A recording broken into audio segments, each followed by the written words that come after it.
नमस्कार. New Maharashtra sports news मध्ये आपलं स्वागत आहे. मी माही मोहित परमार. असोसिएशन हे पहिलं असोसिएशन आहे ज्यांनी हे प्लेअर कॉन्ट्रॅक्ट सिस्टम इम्प्लिमेंट केलंय.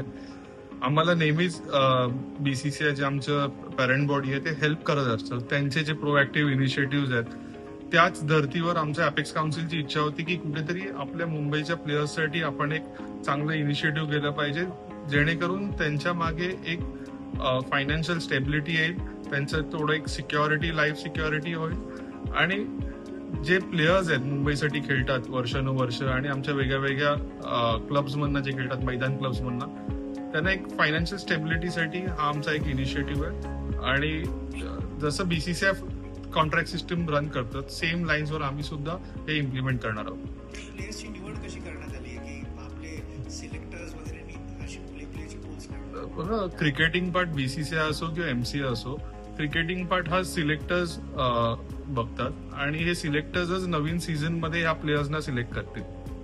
आणि पेमेंट सिस्टम काय असणार आहे? कॅटेगरी वाईज ए कॅटेगरी, बी कॅटेगरी? याच्यात 3 कॅटेगरी आहे, ए बी सी. ए कॅटेगरीमध्ये मॅक्झिमम 20 lakhs पर्यंत आपण प्लेयर्सना पैसे देणार आहोत आणि कॅटेगरी जी सी आहे तिकडे मिनिमम 8 लाख रुपये आपण देणार आहेत आणि हे मेन आणि वुमेन दोन्ही क्रिकेटर्स साठी लागू आहे. आयपीएल आणि जे इतर लीग्स मध्ये खेळणारे खेळाडू आहेत किंवा बीसीसीआय सेंट्रल कॉन्ट्रॅक्ट मध्ये जे खेळाडू आहेत त्यांना याचा लाभ भेटणार आहे का किंवा त्यांना वगळण्यात येईल? काय कारण आहे त्याचं? बीसीसीआय कॉन्ट्रॅक्टेड जे प्लेयर्स आहेत किंवा आयपीएल फ्रँचायझीवर जे कॉन्ट्रॅक्टेड प्लेयर्स आहेत ते कुठेतरी लाईफमध्ये सिक्युअर्ड असतात. प्रोफेशनल ग्राउंड्सवर ते कुठेतरी लाईफमध्ये सिक्युअर्ड असल्यामुळे आम्ही त्यांना याच्यात इन्क्लूड नाही करत आहे. जे प्लेयर्स मुंबईसाठी डोमेस्टिक सीझन खेळतात आणि जे चांगलं परफॉर्म करतात असे प्लेयर्स या कॉन्ट्रॅक्ट सिस्टीममध्ये असतील.